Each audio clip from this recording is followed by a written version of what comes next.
Okay, Ryan, this is the vlog relationship with clients for the News Reporter project, okay? We're going to talk through about any changes you guys have made to your initial idea.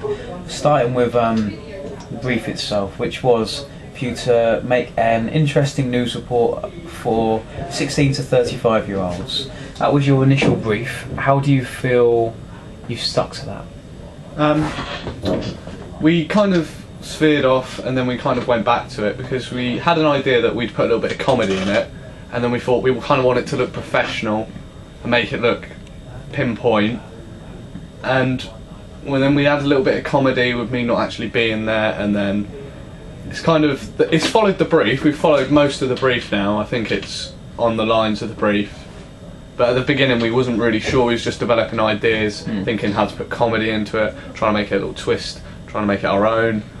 And then we kind of thought, well, if we're going to put this on a website, we want it to look professional. We don't want to be silly about it. We want it to literally look like it says on the brief. Follow the codes and conventions. There you go. At the end of the day, that's what we wanted to do. So what sort of codes and conventions have you followed? Because you have, I agree. We've got like a desk, and we've got a straight shot, a mid shot from up the waist on Tom, who's our main presenter. And then we've got like cutaways. And then we've got me going through like stats, like saying Tevez, this is this, this is that, this is that, on a like board behind me, and then the images are going to pop up as I move. We've got vox pops, which you usually see, and that sort of stuff. We've got everything that you would normally see. I think so. In the codes and conventions of news reporting. Good. Any changes that your group have made to your schedule? Because when we first started the project in something like September time, we did a production schedule on a Google Doc of what you were going to do each week. Do you feel you stuck to that, or did things come along to change your plans? I think they changed a lot. As we got further in, people were being ill, and some people couldn't make it that day, so we couldn't do certain bits of work. Equipment, people not letting me know quick enough and stuff like this, and then the emails. And it kind of got more professional as we got further in, and people just thought, well, we'll do it even if you are ill. We'll come to you and do it there. And then it was permission to leave lessons, and we ended up getting permission in the end, but the first time we planned everything else apart from getting permission, and assumed, and we shouldn't have assumed. That was one of our biggest mistakes. But yeah, we probably haven't followed it very well because of the time. We didn't estimate a good amount of time to be doing the footage, and we've left the edit until last, which is what we did plan. But I mean, we've been editing now for 3 weeks. We didn't plan to be editing for 3 weeks. We thought we'd have it all done ready before 3 weeks, and then we could just edit, pure edit. But we can't put certain effects that are going to take ages to do. We can't do because we didn't plan it very well. We planned it well.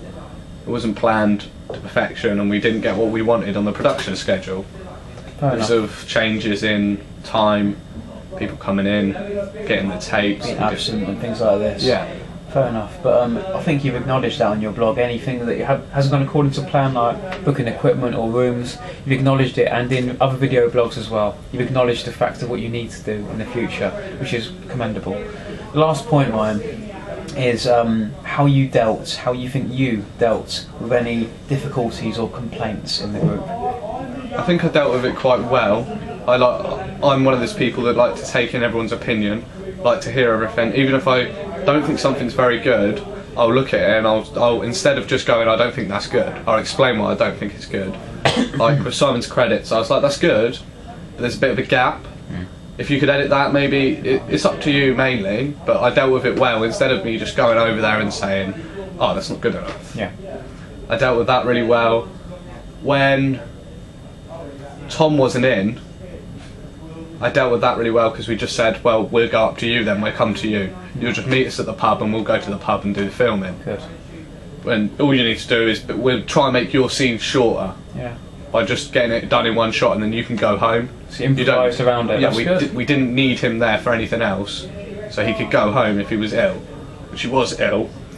And then we had Simon got lost, but we improvised on that. He didn't actually know what room we'd gone to. Of course, yeah. And we went and done the main shoot, and we just got everything out, stayed for as long as we could, and done it all. Tom had work, we worked around that as well as we could. I organised it pretty well with the room, But then I didn't know Tom had work, and then he told me, and I was like, well, we can get out of there at this time if we do it now. If we get down there, we can't wait around for Simon anymore. We can't. We just got to assume that he's not coming. We'll do the shooting. Done. Instead of us sitting there like, well, we'll wait for Simon because he's going to do the shooting and that's his job. There was no point of waiting, so I said, let's not wait. Let's just do it. You've adapted well. I agree. I think you have dealt with the sort of problems very well as a group. You're yet to have any sort of real fallings out because you have adapted and coped and. I think the vlogs helped a lot. Yeah? Yeah, the vlogs, when we was having our vlog discussions, people would say what they thought was wrong and then we'd all analyse what was wrong. I think they helped most. That was the main thing. Good. Having a conversation. A bit casual, instead of it being like made up and us just have like a script to read from. We all just sat there and chatted. Instead of it being formal, it was like a discussion in a meeting. Like if we was just mates and we was having a discussion about football, we made it about our work and made it relevant, and it worked better because we all knew what we was talking about. Excellent. I agree. Your vlogs, you guys got so many marks. Looking at them at the weekend, seeing what your conversations and what come out of them, very productive, and yeah, and it shows in the actual finished product hopefully as well. So yeah, Ryan, well done, mate. Very good.